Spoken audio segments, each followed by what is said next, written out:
Sure, be happy.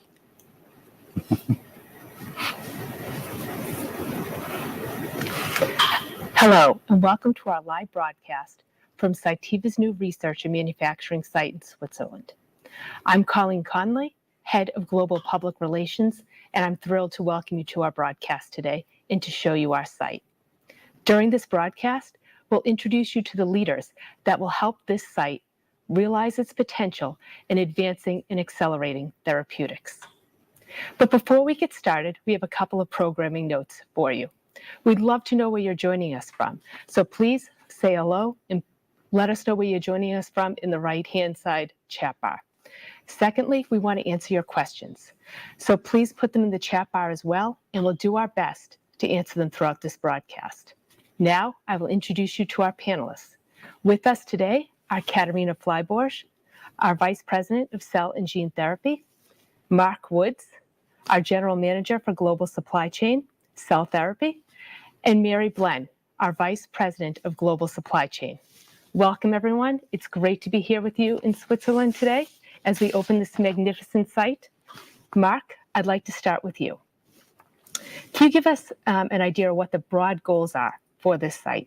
Yeah, sure, Colleen. So every year, supply chain goes through a process which we call strategic roadmap. And that's where we try to look out 5 years and anticipate what sort of features and capabilities supply chain should have to enable our customers. So back in 2018, we did the review and we came to the conclusion that particularly for cell and gene therapy, we needed to grow capacity, we needed to grow our capability, and we also needed to develop to much higher standards and different standards of product quality. So in essence, the conclusion we came to is that we needed a center of excellence, not just a manufacturing site, but we need to develop a center of excellence. So the broad scope of this facility that we're sitting in now is to provide that center of excellence for cell and gene therapy for the next 5 to 10 years. Great. And why did we choose Switzerland for this site? So I go back to 2018 when we started to do this thought process. We already had a highly talented team here, I think around 60 to 70 people then. And it was obvious that we needed to broaden and build around that core team of experts that we already had here. So it was a very easy decision to locate the site here because this is where our subject matter experts were and where we wanted to develop and extend on that platform. Right. And you and I have been talking about this site for 2 years now. Can you tell us a little bit more about your role in designing it? So cell and gene therapy is a fast-growing, emerging business. And what we had to try and do was anticipate what our customers would need in 5 years, not just from a manufacturing perspective, but clearly lots of MPIs and product development, service capabilities, product management. So my role was to take voice of the customer, and very often in the early years the customer didn't know, right? And then add on to that the expectations for R&D, the expectations for manufacturing, and try to find all of those different inputs and put them into a common building, a common facility where we could work together, as I said before, as a COE. And what were some of the challenges that you encountered building this site? Apart from COVID, the day we broke down, Europe went into lockdown, right? But no, the challenges were, as I said before, it's a fast emerging market, and we've seen our customer base move away from clinical trials into GMP, and we had to adopt the building as we were developing our ideas, which is why we've put GMP principles into the site. So the challenge was to make sure as we went through the planning process and even when we were constructing, to take the latest input we could from our teams and also from our customers. Great. Katarina, I'd like to come to you now. Mark mentioned that this site is going to be a center of excellence. Can you just tell us what that means for our customers? Yes, absolutely. The Center of Excellence is really the site where we have brought together all the expertise we have within Cytiva, within cell and gene therapy. It's really a sort of pulling everybody together, working for the best solutions for the customers and helping the customers to achieve their goals in order to accelerate the development of therapeutics and therapies in the cell and gene space. Patients are central to everything that we do here. How will this site help our customers deliver on their promises to patients? So to start with is the aspect of the Center of Excellence. We have all the expertise here. But on top of that, the site has also been designed with the GMP principles in mind, meaning that the customers have the ability to accelerate their development and the timelines, and hence also ultimately reaching the therapies, the patients quicker. So that is really the helping customers achieve their goals when it comes to delivery of therapies. Mary, I'd like to take it over to you now. Can you add your perspective to that? How will this site help customers achieve their goals? Yeah, and and I was just watching some of the questions come up, and the question around what are good GMP principles, and that really is a cornerstone for us when we think about the patients that we're serving. Right, these are the most vulnerable people. Right, typically they've got cancer, they've gone through many different options for treatment. And now this can be a last resort for many of them. So very vulnerable patients, and for us to have high quality products based off these GMP principles, which is good manufacturing practices. And when you think about that, it has to do with how we set up our clean rooms. It talks about cleanliness. It talks about how we manufacture our product from a traceability standpoint. And that is what really drives the quality that we give to our customers that then goes on to the patients. And really, this allows them to have an opportunity for a life-changing procedure. That's great. And how will this site help Cytiva's global mission? Yeah, when you think about our global mission at Cytiva, we're really about advancing and accelerating therapeutics. As we think about that for this facility, again, as Mark mentioned, it's got both R&D for collaboration with our customers, it's got manufacturing, so we can really help to go faster, i.e. advance and accelerate the therapeutics, working closely with our customers. So I think it really fits in with what our mission is for Cytiva.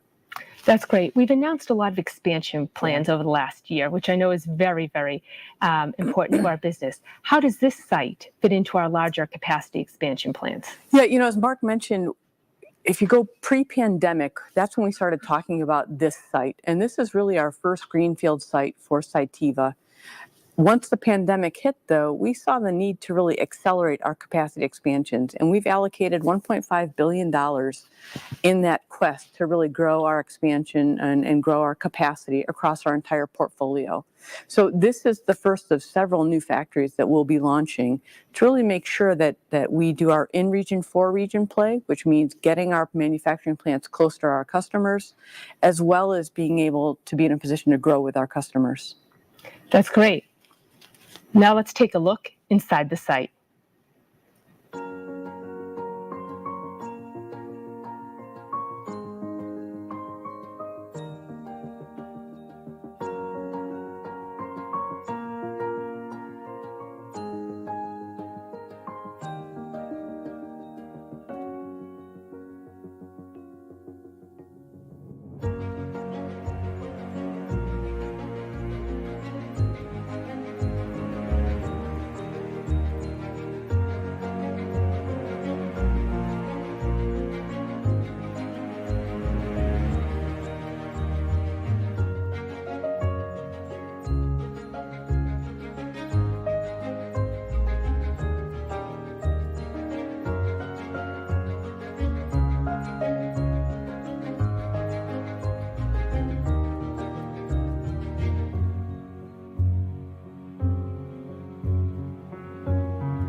That was great. I just want to remind people that they can add their questions to the chat. We're here. We'd love to answer them. Now, before we go on to next, I have a question for each of you. And I'm going to start with Katarina.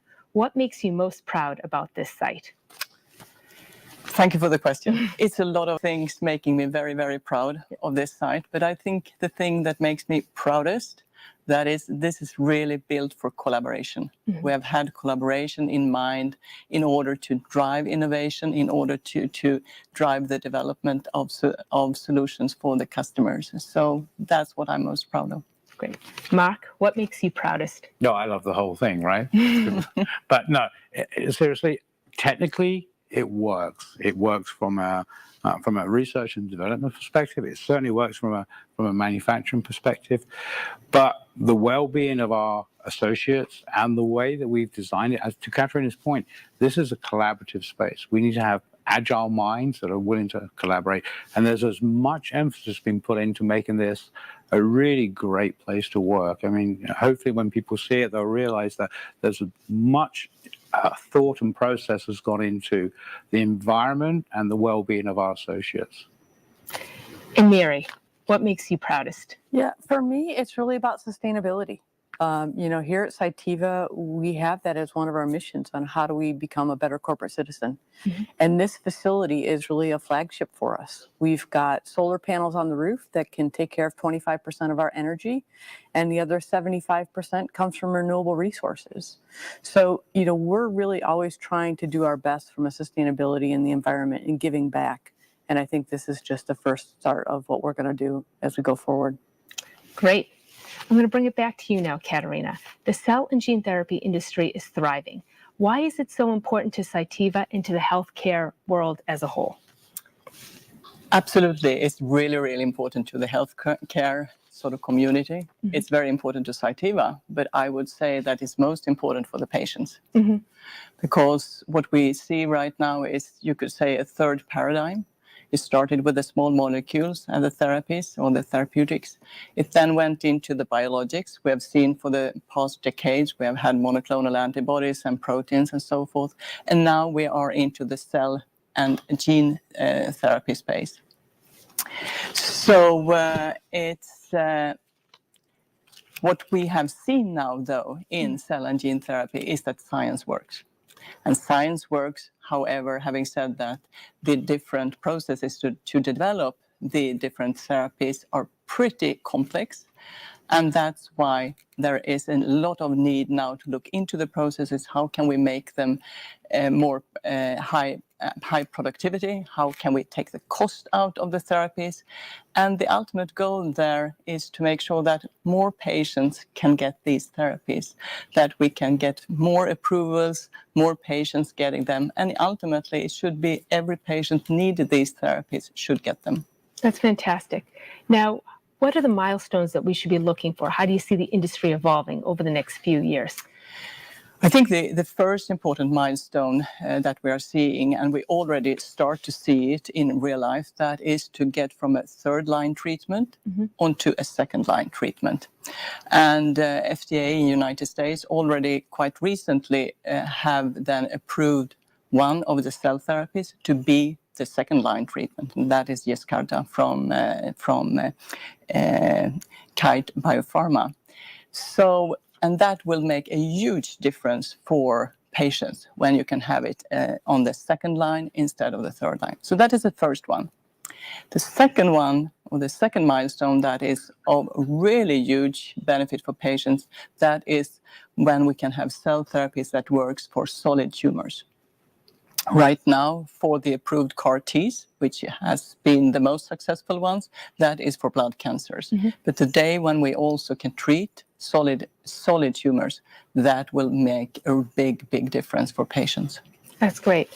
We hear here at Cytiva how patients are central to everything that we do. Now, let's take a look at the story of one very special young lady.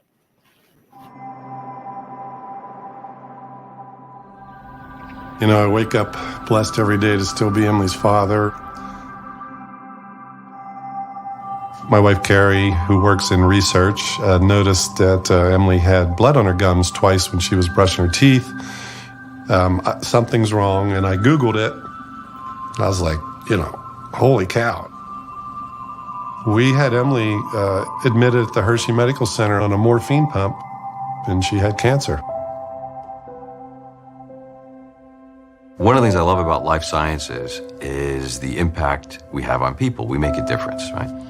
And 20 years ago, we used to measure success with how many more months can a patient live without the cancer progressing.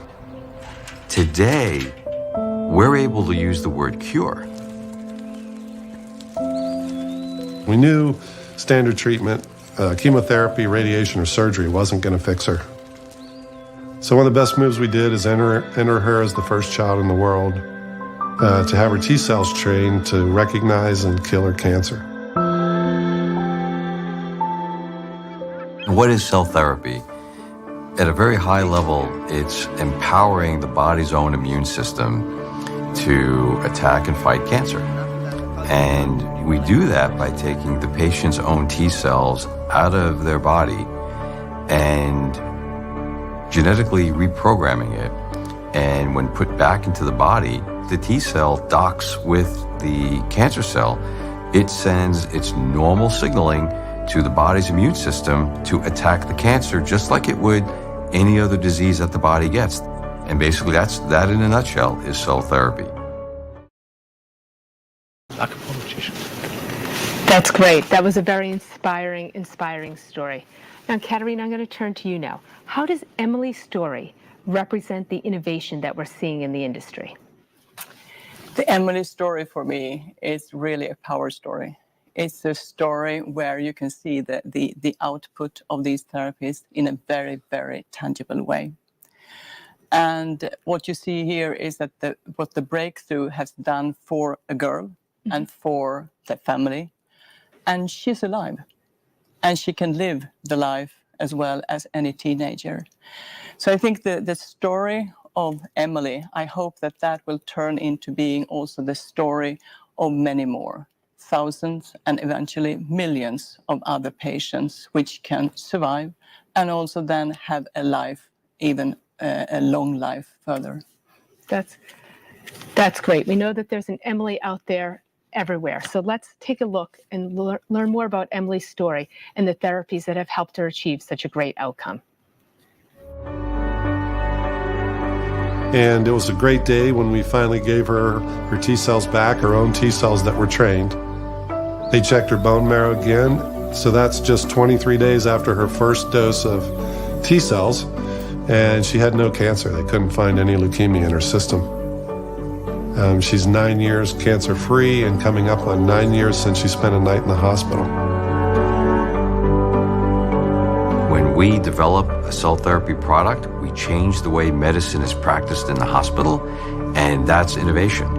We're creating and influencing a support structure of raw material suppliers, of technology partners to help us create a piece of our process that we ourselves don't have and doesn't exist off the shelf because we're pioneering in the cell therapy space. It hasn't been done before.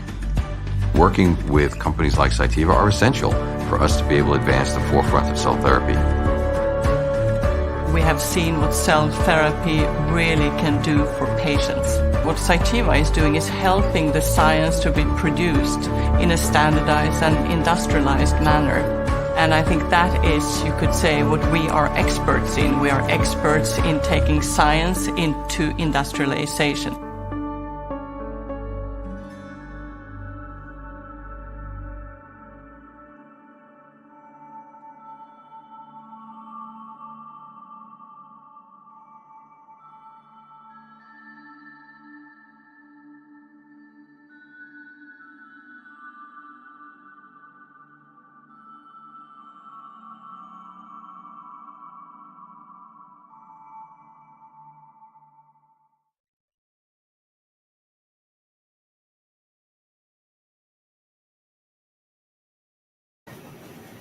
Emily's story is incredibly moving.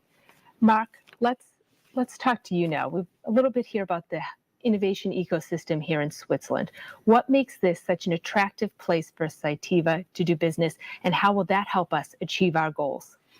So, I think most people know this. The Swiss economy is very stable, and they're at a government level and local level. They're very supportive of innovation. In fact, when we had our opening 2 days ago, the Minister of Innovation actually attended and joined Emmanuel to cut the ribbon. So they're very supportive. You'll also find, particularly in this region, there's a strong biopharma presence. If you think of most of the major biopharma companies, they have a presence here in Switzerland. That in turn drives a lot of demand into the colleges and universities. So the net result of that is you have these highly talented, well-educated people coming into the market.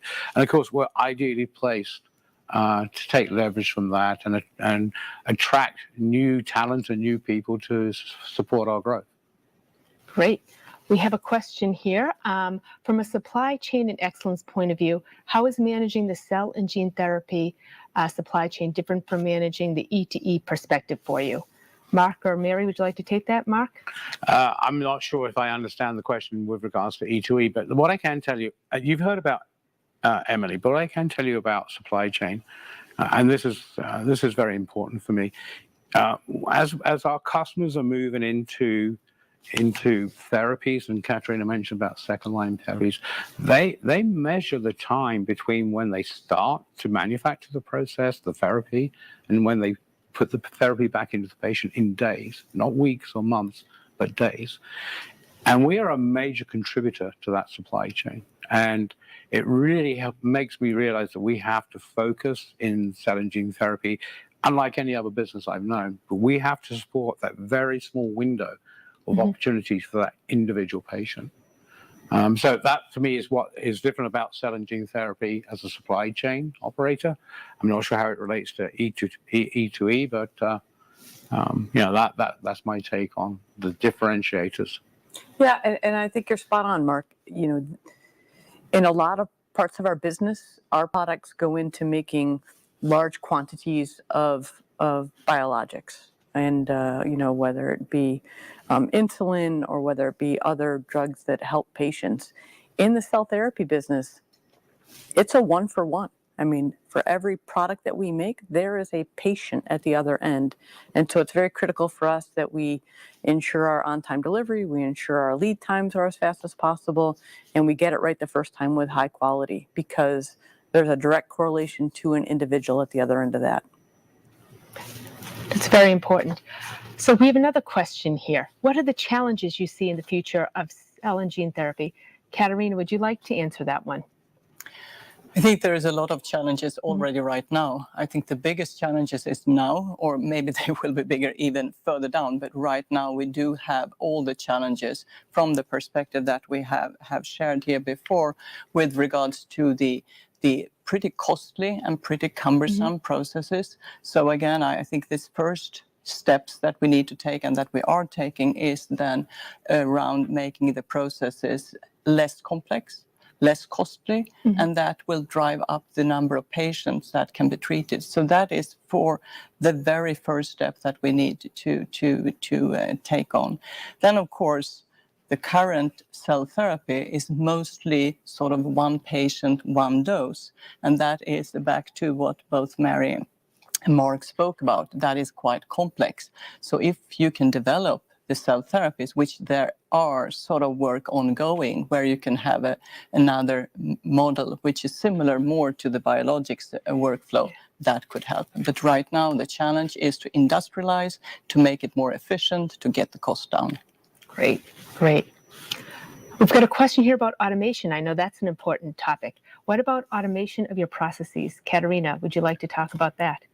Yeah, and that links to the fact that I said that it's a very complex process. And in this process, you could say that half of the cost of actually developing this cell therapy comes from all the manual work that you have to do.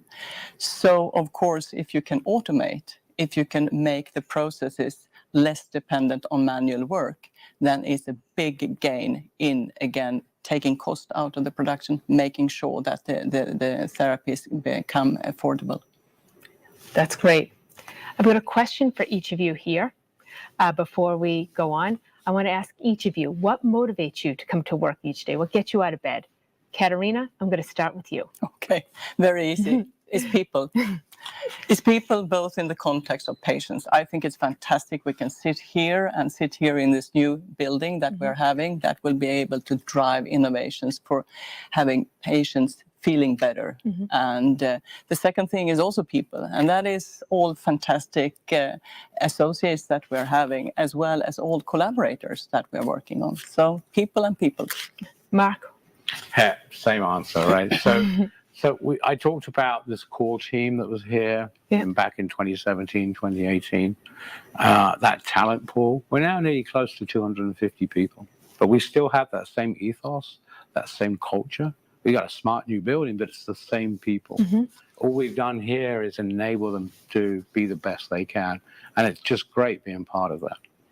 That's great. And Mary? From my perspective, it's about the opportunity. You saw in the video this concept of taking cells from a sick patient and in essence supersizing them and then putting them back such that they can fight their disease on their own. That kind of thought process, if you go back 20, 30, 40 years ago, was barely an idea. And now not only is it a possibility, but it's a reality. And I think for me, the concept that we're part of that solution, right? We're not sitting on the sidelines. We are actively working with our customers to be part of that solution. It's very fulfilling. Yeah. We're very close to our patients here at Cytiva, which is really, really exciting. We've got another question here about the role of digital innovations in solving challenges in the space. Katarina, I think I will give that one to you as well. Yeah, and that goes again to the fact that we spoke about with regards to the complexity of the process. I think what we have focused on initially is really, again, back to the automation question. That is to look at the automation and see how much of the manual work can we take out. But I think also going forward, you can use the digital parts in also predicting the processes. We haven't come that far, but I can see a lot of opportunities within the space of AI in order to process improvements as such. So we are at the beginning of the journey, and there is much more to come here, both in the more, you could say, simple context of automation, but also in the more complex one in AI. Great. And Mark, now I'm going to ask you a question. Okay. When will the site be fully operational? Right. So as of today, as we sit here, we have about 100 engineers who've already moved in. I'd like to think they're operational. I'm not so sure. And then we start to move production in as from June, and that will take a while. So we're not going to have a set date for operational because there's going to be a multiple of transfers into this site. We will be fully operational next year, but we will be pretty much ready to say that we have operational manufacturing capacity towards the end of this year, but a slightly longer journey before we're finished. Right, and our Iceland site will remain open. So we're maintaining the Iceland site while we do the transition. Our biggest challenge for us, quite honestly, is meeting our customers' demand, and we can't allow the move to the new site to be a distraction. So we're keeping full steam ahead with our Iceland site to make sure we manage our customers' expectations while we gradually transition across into this site. That's great. That's great. That's very exciting. And looking to see here if there's more questions coming. Can you tell us more about the 2 new clean rooms, Mark? You've been the project manager here doing this, so I'm going to hand this one over to you. Big white spaces, and right now they're empty. So there are a couple of ISO 7 clean rooms. I think what we've done is we've enhanced the way that we approach clean room manufacturing. There is a cross-functional team that has really come together under Anthony Patterson, and we've collected all the best practice from Paul and our other Cytiva sites, and we've pulled all that resource and we've put that into these clean rooms. So they're not just fundamentally ISO 7 clean rooms. We've applied the GMP principles. So by the time you get to a clean room, you've already gone through 5 pressure changes. So we don't allow particulates to come through. But I think for me, as the most important aspect of it, we've actually quadrupled our clean room size from what we had in Athens. And we've built in redundancy into the building where we can grow by at least another 30% on top of that, should the need be. Clean rooms are clean rooms, but we really tried to adopt best practice, latest thinking that has been joined collectively from Paul and Cytiva and combined. So it sounds like you're really planning ahead, right? 2-3 years, and not just thinking about what we need now to deliver for our customers, but what we need 4-5 years from now. Absolutely. Right. And we have to. I mean, this comes back to our strategic roadmap purpose, where we look out 5 years. We make a lot of tactical decisions in that thought process in 6-12 months. But the important ones to get right are the strategic decisions like this site, As I say, Mary and I sat down in 2018, and every time I went back to Mary, she said, "You got to make it bigger. You got to." I think she said that 3 or 4 times, right? Yeah. So yeah, to get it right, you have to have that vision and that ambition to really commit to the market. And I think this building shows our commitment to the market. It certainly shows our commitment to our associates and the way that we've designed it. And I'm really proud of what we've achieved here. You're not off the hook just yet. Okay. When can customers audit the site? It depends how important they are. No, it doesn't. Of course not. We already have customers booking in with our QA people for Q4 this year. And then significantly more of them are booking in for Q1 next year. And it's a question of we need to go through our own internal certification. And then we need to certify the products that they're interested in. And at that point, they will come and certify us where they can certify both the product and our ISO certification. So effectively over Q4 of this year and Q1 next year, and we have a long list. Lots of customers are very interested in coming here and auditing this site. All right. Let's see here. Katerina, I think I'll give this one to you. What has been the feedback from our customers so far concerning this site? Are they excited? Want to come here right away? Yeah, they are super excited, I would say. And of course, I mean, looking around here, both the technical facilities, I actually also think the overall design of the site is fantastic. Yeah. And of course, they see not only the physical site as such and the investment that we have taken, but they also see that back to what Mark said. It's a true commitment from the company that we are investing in this space. This space is so important for us. So super excited. That's great. That's great. So we're going to be wrapping up shortly. If you have any other questions, please send them in. But before we do, I'd like to give Katerina the last word here. And I would like to ask her, if there's just one thing people take away from today's broadcast, what would you like that to be? That should be that cell and gene therapies is here to stay. We have shown that the science works. But what we need to do is to work with the processes so we can make them affordable. And I think the ultimate goal should be that anybody needing it should be able to access it. And I think with this house and with the building and the work with regards to R&D innovation, we can be part and be a very strong partner in that entire journey. That's great. And Mary, I'm going to give this question to you about local talent and how much of a driver we want to be in this community. You know, I think whether it be this community or where any of our manufacturing sites are around the world, we want to be a cornerstone in those communities. We tap into the local universities. We have internship programs. You know, we really want to be a leader in the local community from an industrial standpoint. And so here in Sydney is no different than whether we're in Uppsala or whether we're in Massachusetts. We want to be, part of the fabric of the community. That's great. That's great. Well, we're coming up on the end of our broadcast today. Thank you so much for joining us. We hope you enjoyed our program today. We will have more LinkedIn Live broadcasts for you in the second half of the year, and we will share details on LinkedIn. I want to thank our panelists for joining us today. And that is it. See you again soon. Farewell.